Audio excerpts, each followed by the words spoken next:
80년이 지난 지금까지 우리는 이 세대에서 세대를 이어서 이 땅 가운데 자유와 해방을 준 날을 기억하고 있습니다. 일제치하에서 36년이라는 세월이 아마도 우리 민족에게 이 씻을 수 없는 상처와 아픔을 남겼기 때문에 80년이 지난 지금도 우리는 그것을 기념하고 있는 것이죠. 우리가 36년이란 세월을 압제 속에 있었다라는 것을 감안하고 이스라엘 백성들이 이 400년 동안 이집트에서 노예 생활을 했다라는 것을 기억하면 그들이 겪었을 고통은 매우 컸을 것이라 생각이 듭니다. 출애굽기 2장 23절의 말씀을 제가 한번 읽어보도록 하겠습니다. 여러 해 후에 애굽 왕은 죽었고 이스라엘 자손은 고된 노동으로 말미암아 탄식하며 부르짖으되 그 고된 노동으로 말미암아 부르짖는 소리가 하나님께 상달된지라. 요셉을 알지 못하는 왕들이 세워지고 나서 이스라엘 백성들은 자유를 잃어버리고 고된 노역을 해야만 했습니다. 그리고 그 노역이 너무나도 고통스러웠기 때문에 그들이 신음하고 하나님 앞에 부르짖었는데 하나님께서 그 부르짖는 소리를 들으시고 마침내 모세를 부르십니다. 그리고 모세를 통해서 이스라엘 백성들을 출애굽하게 되시는 것이죠.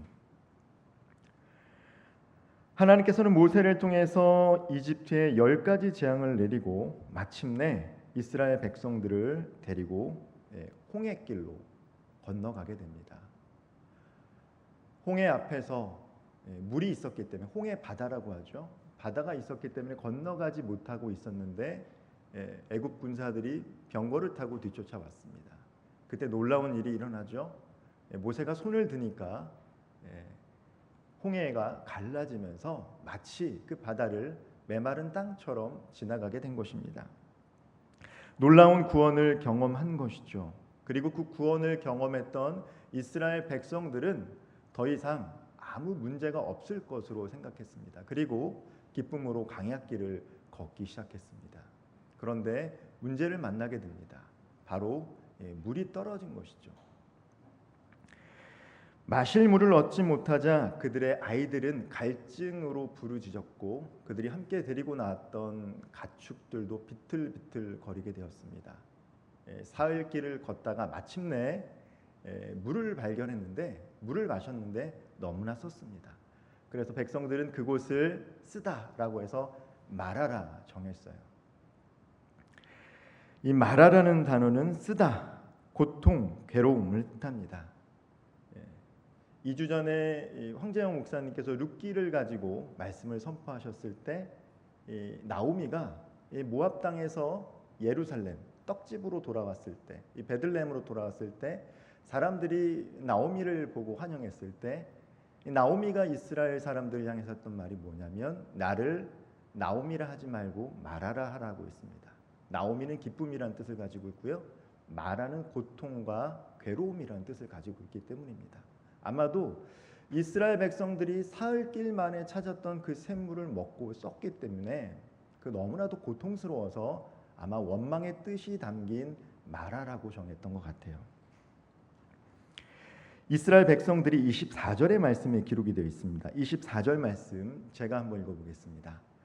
백성이 모세에게 원망하여 이르되 우리가 무엇을 마실까 하매 원망했다라는 것이죠. 사흘 전만 해도 하나님께서 홍해를 가르셔서 그들을 구원하셔서 출애굽기 15장을 보면 미리암의 찬양이 기록이 되어 있죠. 함께 찬양했습니다. 모세도 미리암도 이스라엘 백성들도 함께 기뻐하며 찬양했는데 어느 순간 감사와 찬양이 원망과 불평으로 변하게 된 것입니다. 왜 우리를 이끌어내서 물도 마시지 못한 채 광야에서 죽게 했느냐라고 모세를 향해서 원망했습니다. 모세에게 원망을 쏟아내었지만 이는 실제로 자신들을 구원한 하나님을 향한 불신과 원망이었습니다. 하나님의 놀라운 능력을 직접 눈으로 목격하고 몸으로 체험했는데 어떻게 이렇게 불신하고 원망할 수 있을까라는 생각이 들지만 사실 그 원망하는 모습은 우리와도 너무나도 흡사하죠. 우리도 원망하고 살아갈 때가 얼마나 많습니까? 원망하는 것은 하나님에 대한 은혜에 대한 그 기억을 잊게 만듭니다. 하나님에 대한 은혜뿐만 아니라 원망은 사람에게 받은 감사와 은혜도 잊게 만들어요. 그리고 원망하면 어떻습니까? 원망의 말을 듣는 사람들이나 공동체는 그 마음에 상처를 받게 됩니다. 그리고 쓴맛으로 물들이는 독과 같이 퍼져요. 그래서 원망하면 일시적으로 원망하는 사람은 기분이 좋을 수 있으나 듣는 사람들은 마음에 큰 상처를 받게 됩니다. 그렇기 때문에 원망은 결코 문제 해결이 되지 않아요. 오히려 불평과 악순환의 고리를 만들어 버립니다. 우리는 분명 하나님의 은혜를 경험하고 기쁨을 누리며 살아갔습니다. 예배를 드리고 또 회복이 되고 또 이렇게 살아가지만 어느 순간 재정의 문제로 인생의 눌림을 경험하게 될 때, 건강검진의 결과를 앞두고 당황스러울 때, 가족이나 이웃과의 관계의 깨어짐 속에서 상처를 받을 때, 그리고 내가 가지고 있던 오랜 아픔과 상처를 때로 직면하게 될 때 우리는 하나님의 구원의 은혜를 경험했지만 원망과 불평, 걱정과 근심, 절망과 체념하는 자신을 마주할 때가 있다라는 것이죠. 우리는 연약한 존재라는 것입니다. 이스라엘 백성들은 문제, 마라와 같은 상황, 고통과 비참함의 상황 속에서 원망을 선택했습니다. 그러나 모세는 조금 달랐어요. 그는 하나님께 부르짖었다라는 것입니다. 25절 상반절 말씀입니다. 모세가 여호와께 부르짖었더니, 이 부르짖었다라고 하는 이 히브리어 차크라는 것은 단순히 소리를 질렀다는 뜻이 아닙니다. 내가 해결할 수 없는 문제 속에서 그 문제를 해결해 달라고 절규하는, 도움을 청하는 것을 차크, 이 부르짖었다라는 것이죠. 하나님, 나는 이 문제를 해결할 수 있는 능력이 없으니 하나님 해결해 주십시오라고 하나님을 향해 부르짖고 있는 것입니다. 우리가 이제 시편 말씀을 읽을 때가 있는데 이 시편은 이 탄원시와 찬송이 함께 있죠. 상당 부분 많은 양이 탄원시입니다. 즉 다윗은 찬송도 했지만 사람들에게 대한 불신과 원망을 하나님 앞에 나아가 토로했습니다. 탄원시입니다.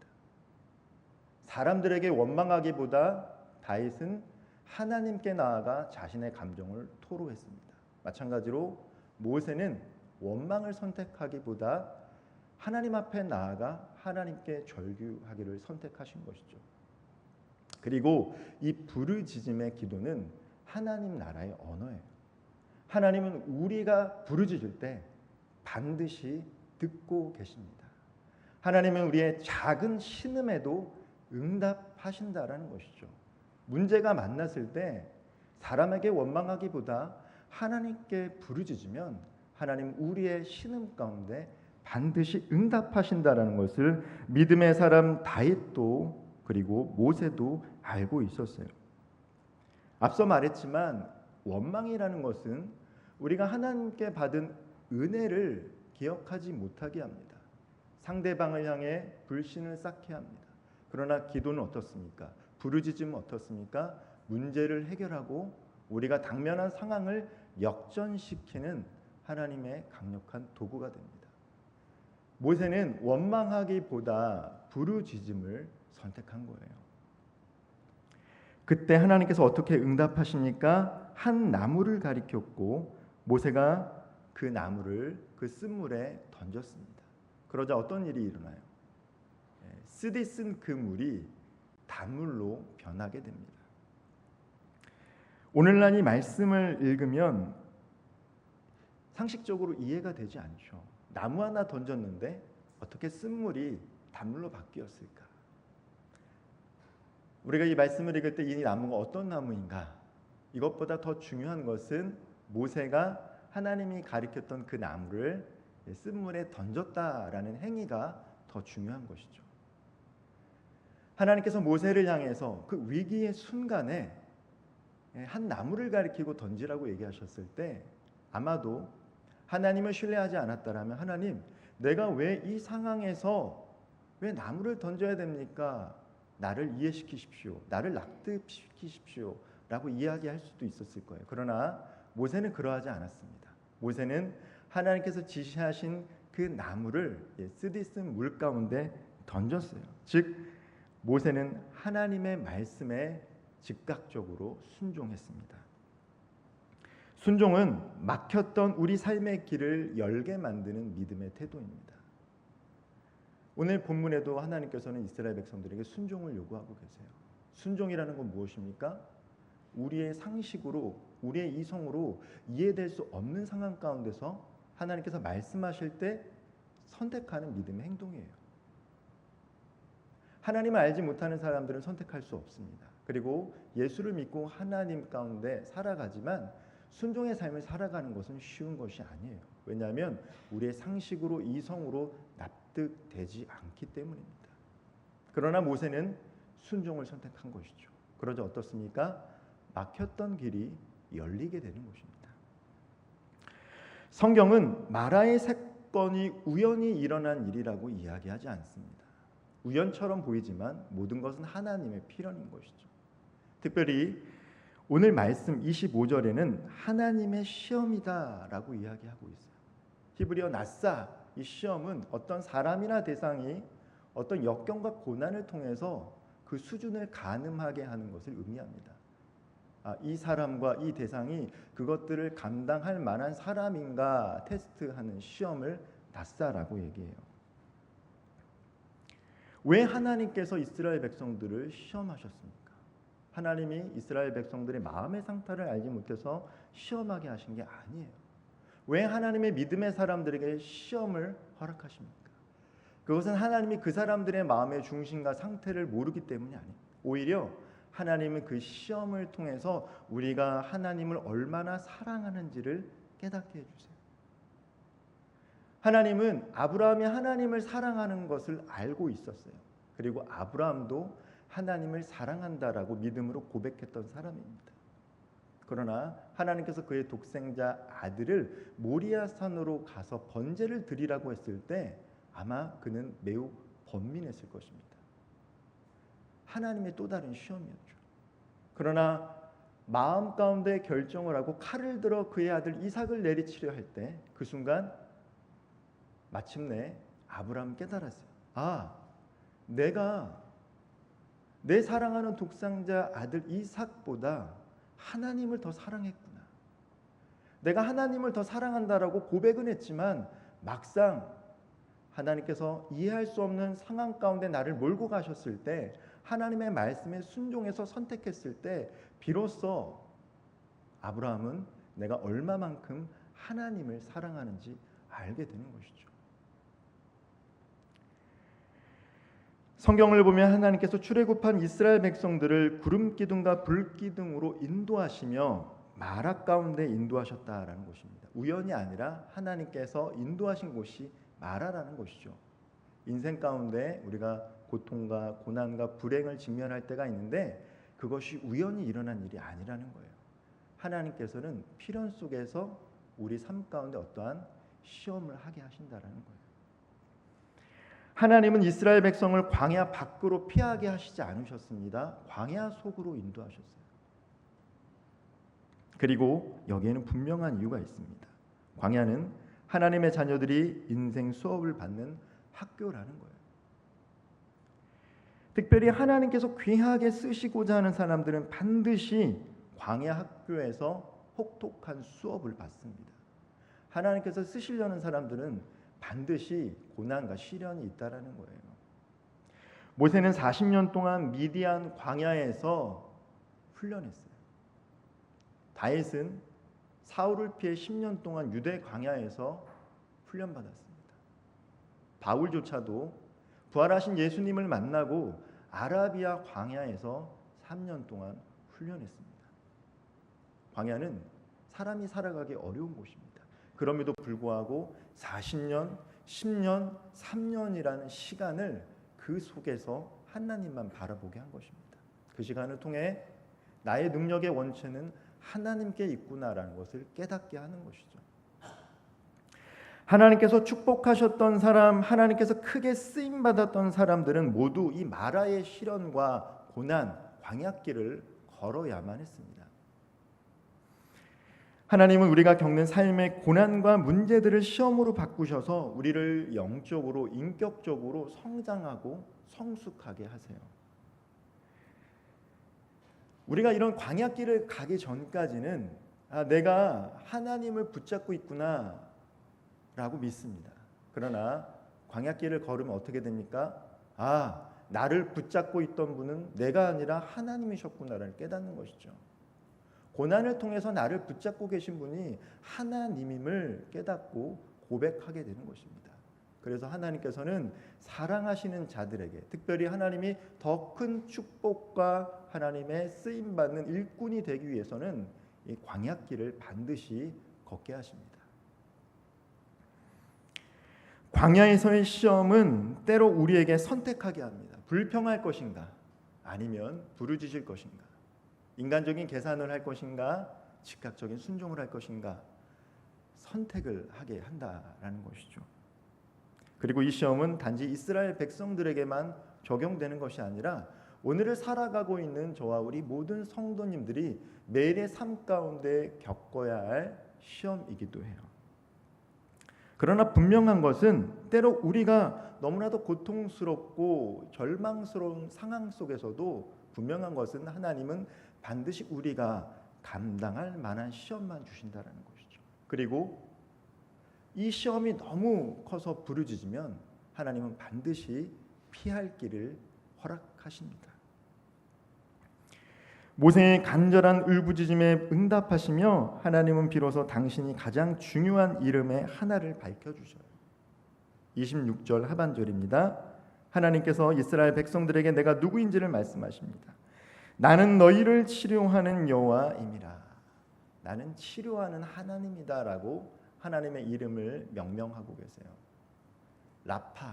라파라는 것은 단순히 아픈 이 국소 부분을 치유하는 것을 의미하는 것이 아니라 우리의 영과 혼과 육을 전인격적으로 치유하는 것을 의미합니다. 우리 이제 개혁교회 우리 개혁교회는 이 원죄와 타락이라는 교리 속에서 이 구원을 십자가 구원으로 바라보고 있지만 사실 이 초대교회의 뿌리라고 할 수 있는 이 동방교회, 이 정교회에서의 구원의 개념은 우리가 죄로 오염된 우리의 영혼이 치유받아서 하나님의 신성에 참여하는 것으로 바라봅니다. 즉 여호와 라파, 치유한다라는 것은 단순히 우리의 아픈 몸만을 치유한다라는 것이 아니라 죄로부터 구원하시겠다라는 것을 의미하기도 하는 것이죠.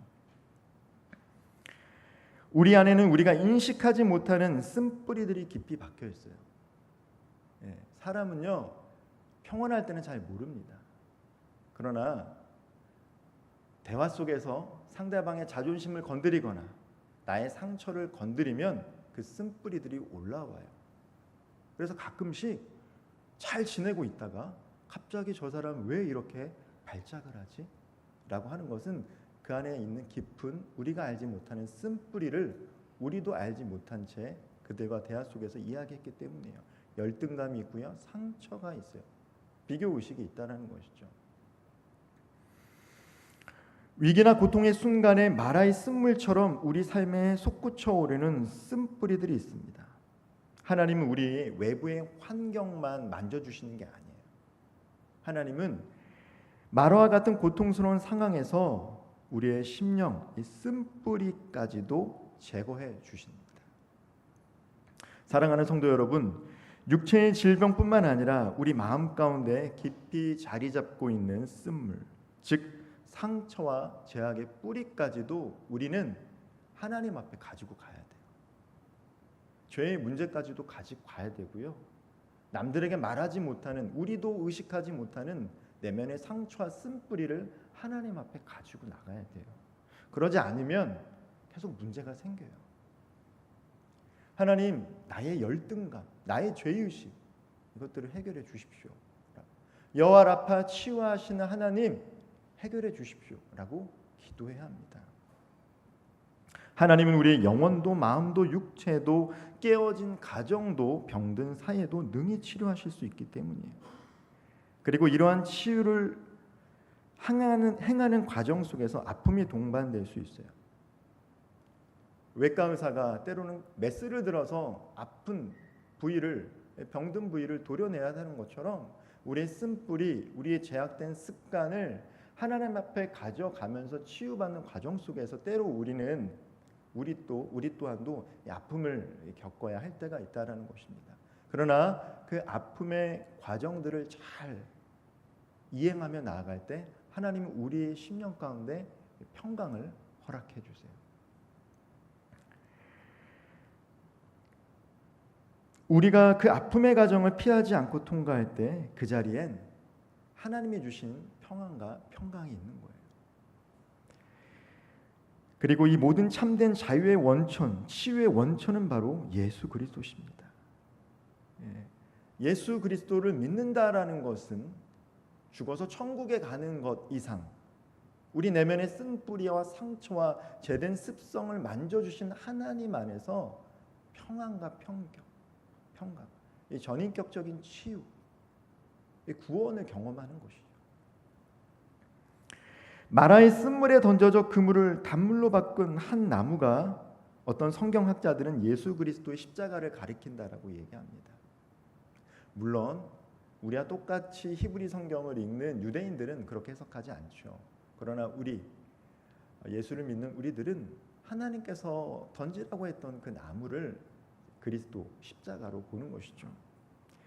십자가는 죄로 인해 쓴맛이 되어버린 우리의 삶을 하나님의 놀라운 은혜의 단물로 바꾸는 능력이 있다라는 것을 우리는 경험했다라는 거예요. 예수를 믿고 나니까 나의 상처가 해결되더라. 나의 쓴뿌리가 해결되더라. 나의 열등감이 해결되더라. 나의 비교의식이 해결되더라. 복음의 능력인 것이죠. 십자가의 능력이라는 것입니다. 예수님의 상하심과 그분의 받으신 징계로 인해 우리가 비로소 평강을 누리고 치유받게 된 거예요. 십자가가 우리 마음 깊이 던져지는 순간 우리 안에 뿌리 깊은 원망은 감사로, 절망은 흔들리지 않는 소망으로 변화되게 됩니다. 그래서 인생에서 우리가 치유돼야 될 병은 바로 죄의 문제라는 것이죠.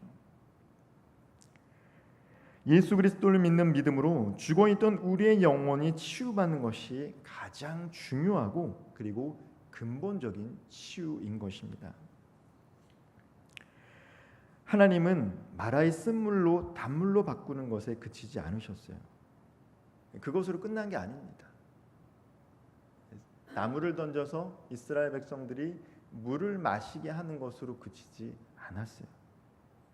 하나님께서는 이스라엘 백성을 엘림이라는 곳으로 인도하셨습니다. 27절 말씀을 같이 한번 읽어보도록 하겠습니다. 그들이 엘림에 이르니 거기에 물샘 12과 종려나무 70그루가 있는지라 거기서 그들이 그물 곁에 장막을 치니라. 하나님은요 마라에서 끝나게 하시지 않으셨다는 거예요. 엘림으로 가게 해줬습니다. 엘림으로 가보니까 12개의 샘과 70여 그루의 종려나무, 즉 오아시스가 있었던 거예요. 광야 한가운데 오아시스를 준비하고 계셨어요. 하나님은 가장 적절한 때 우리에게 엘림과 같은 쉼과 회복을 허락하시고요. 하나님의 시험은 마라로 끝나지 않고 반드시 우리를 축복의 땅 엘림으로 인도하신다라는 것이죠. 그렇다면 우리는 이 광야 같은 인생길에서 어떻게 여호와라파 치유하시는 하나님을 경험하며 엘림으로 갈 수 있을까요? 짧게 세 가지 함께 나눠보겠습니다. 첫째는요, 불평하는 말을 멈추고 하나님께 부르짖는 기도의 입술을 열어야 해요. 앞서 말했지만 원망이라는 것은 하나님과 사람에게 받은 은혜의 기억들을 지워버리고요. 원망하는 상대방의 마음에 아픔과 상처만 남길 뿐입니다. 때로 우리는 가정에서 배우자를 향해서 원망할 때가 있어요. 당신 만나서 결혼해서 내 인생이 이렇게 됐다. 원망하고 불평할 때가 있죠. 조금만 참으면 되는데 참지 못해서 상처 주는 말을 할 때가 있다는 거예요. 저도 돌이켜보면 지금은 너무나도 죄송한데 부모님, 특별히 아버지, 어머니를 마음 막 아프게 했던 말들을 했던 것 같아요. 원망한 거죠. 왜 내가 이런 거를 겪어야 됩니까? 부모님 때문에. 어머니, 아버지에게 상처 주는 말을 한 거예요. 때로는 우리 성도님들 중에 자식들에게 가슴못이 박히는 원망하는 말을 했을 수도 있어요. 하고 나면 속이 시원할 것 같은데 어떻습니까? 관계가 더 좋아지던가요? 그렇지 않죠. 상처만 남아요. 아무리 좋은 관계라도 원망과 불평을 하면요, 마음이 상합니다. 우리가 기억해야 할 것은 원망은 우리가 하나님과 사람에게 받았던 수많은 은혜들을 기억을 지워버리고요, 우리 자신뿐만 아니라 공동체 전체의 마음까지 쓴물로 물들여버리는 관계의 병을 만들 뿐입니다. 마음속에서 불평과 원망이 올라올 때 우리가 해야 될 일은 즉시 원망하는 입술에 파수꾼을 세워서 주님 전으로 나아가 기도하는 거예요. 골방으로 나아가 기도하는 거예요. 원망하는 대신 부르짖는 거예요. 주님, 이 상황을 내 힘으로는 컨트롤할 수 없습니다. 저를 도와주십시오. 나와 함께 해주십시오. 탄원했던 다윗처럼, 부르짖었던 모세처럼 원망하기보다 하나님 앞에 나아가 기도하기를 선택할 수 있는 저와 우리 성도님들 되기를 소망합니다. 두 번째는요, 말씀을 듣고 순종하는 믿음의 리듬을 회복해야 돼요. 우리가 운동회 때 기억하시나요? 이렇게 우리 함께도 이렇게 춤을 췄어요. 보면 참 리듬에 맞춰서 몸을 잘 움직이시는 분도 있었는데 어떤 분들은 엇박자가 나시는 분들이 있더라고요. 한번 엇박자가 나면 어떡합니까? 맞추지를 못해요. 신앙생활도 마찬가지인 것 같아요. 순종의 리듬을 맞춰야 돼요. 순종을 잘하는 사람들은요, 하나님의 말씀에 계속 순종을 잘해요. 학교에서 선생님 말씀 잘 듣는 애들이 선생님 말씀 잘 듣고 공부 잘하는 것처럼 신앙생활에서도 이 순종의 리듬을 맞춰야 된다는 거예요. 내가 한 번도 제대로 순종해 보지 않았다라면 결단하고 순종하는 게 필요하고요. 이전까지 순종을 잘했다면 계속해서 그 리듬을 깨지 않고 순종하는 신앙생활이 필요한 것입니다. 위기 상황 속에서 우리는 이해하지 않는 일들을 맞닥뜨릴 때가 있어요. 그러나 그때마다 우리는 이해하려고 하기보다 하나님의 말씀에 순종하는 자세가 더 필요합니다. 하나님께서 우리의 삶 가운데 마라의 쓴물을 단물로 바꿀 수 있는 던질 나무를 예수님 예표로 보내주셨지만 또 우리 삶 가운데 허락하신 게 있어요. 바로 말씀이죠. 오늘 선포되어지는 말씀과 또 우리 성도님들이 읽고 있는 이 말씀 한 구절을 꼭 간직하고 돌아가셨으면 좋겠어요. 이 말씀을요, 머리에 쌓아두는 지식이 아니라 우리 삶 속에 하나님께서 모든 문제를 파는 능력이다라고 기억하시고 그 말씀을 붙잡고 문제 속에서 순종할 수 있는 저와 우리 성도님들 되기를 소망합니다. 그리고 마지막으로 어떤 문제보다 크신 하나님을 전적으로 신뢰해야 돼요. 마라에서 끝난 것이 아닙니다. 하나님은 엘림으로 인도하셨어요. 근데 이 마라에서 엘림까지의 거리는 학자들은 10km라고 10km. 하루 만에 걸어갈 수 있는 거리가 바로 마라에서 엘림까지였어요. 그런데 왜 이스라엘 백성들은 마라에서 원망하고 불평했을까요? 왜냐하면 그들은 문제 속에 갇히다 보니 하나님께서 말씀하시는 엘림을 볼 수 없었다라는 것이죠. 우리가 이 상황에 매몰되면 어떻습니까? 내가 처한 문제가 너무 커서 나만 보이고 사람도 보이지 않고 주변도 보이지 않고 하나님도 보이지 않아요. 많은 사람들이 내일을 알 수가 없고 미래를 알 수 없기 때문에 원망과 불평 속에서 살아갈 때가 많습니다. 절망한다는 것이죠. 그러나 분명한 것은 하나님은 엘림이 멀리 있지 않다라고 우리들에게 말씀해주고 계세요. 2013년도에 제가 신학교에 신학대학원에 입학을 했습니다. 신대원을 갈 때는 기쁜 마음으로 준비를 했는데 막상 들어가서 나니까 제가 생각했던 거랑 너무 좀 달라서 많이 실망을 했습니다. 마음이 많이 낙심이 됐어요.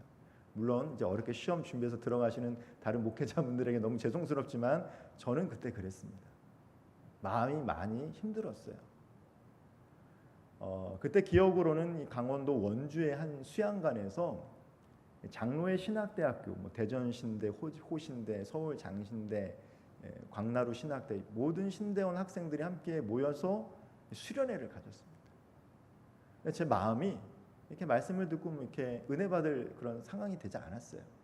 근데 아직도 10년이 훨씬 지났는데도 기억나는 성경 말씀 구절은 죄송하지만 기억나지 않지만 그 목사님께서 하셨던 말이 기억이 나요. 여러분, 해 뜨기 전이 가장 어둡습니다. 해 뜨기 전이 가장 어둡거든요. 그러니까 조금만 참으십시오. 그 말씀이 아직도 기억이 남아요. 아, 그렇구나. 해가 뜨기 전에, 동이 트기 전이 가장 어두운 것처럼 내가 지금 마라의 상황 속에서 가장 힘들다고 느낄 때 조금만 지나면 엘림이 있겠구나라는 것을 그때 깨달았어요. 하나님은 마라에서 결코 멈추지 않고 우리를 엘림으로 인도하신다라는 것이죠.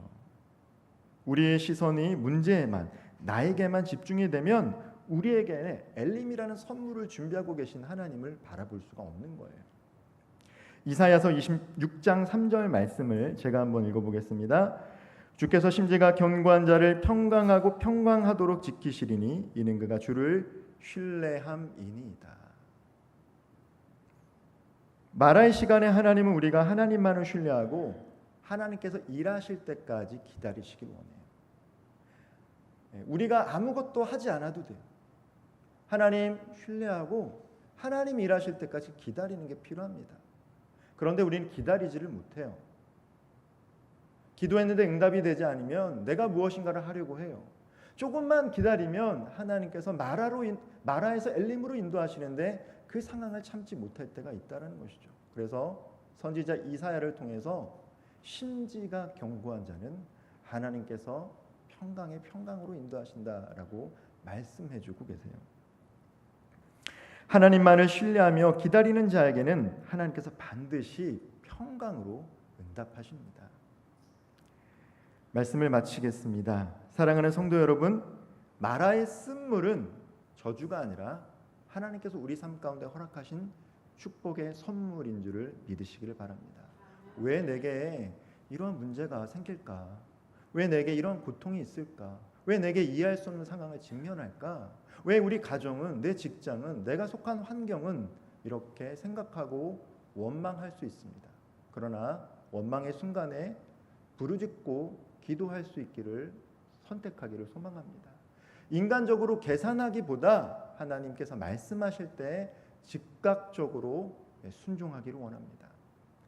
기도하고 하나님께서 일하실 때까지 하나님만을 신뢰하며 인내할 수 있기를 소망합니다. 그러면 여호와 라파 치유하신 하나님께서 은혜의 회복을 우리 삶 가운데 허락하시고 마라에서 엘림으로 반드시 인도해 주실 것입니다. 여호와 라파 치유하시는 그 하나님의 은혜가 오늘 예배를 드리고 있는 우리 모든 성도님들의 삶과 가정과 일터 가운데 충만하게 임하시기를 주님의 이름으로 축원드리겠습니다. 기도하겠습니다.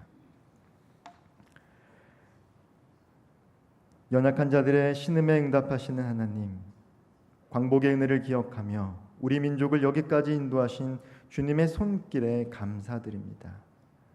우리 삶 속에 마라의 쓴물 같은 아픔과 상처들이 여전히 남아 있음을 고백합니다.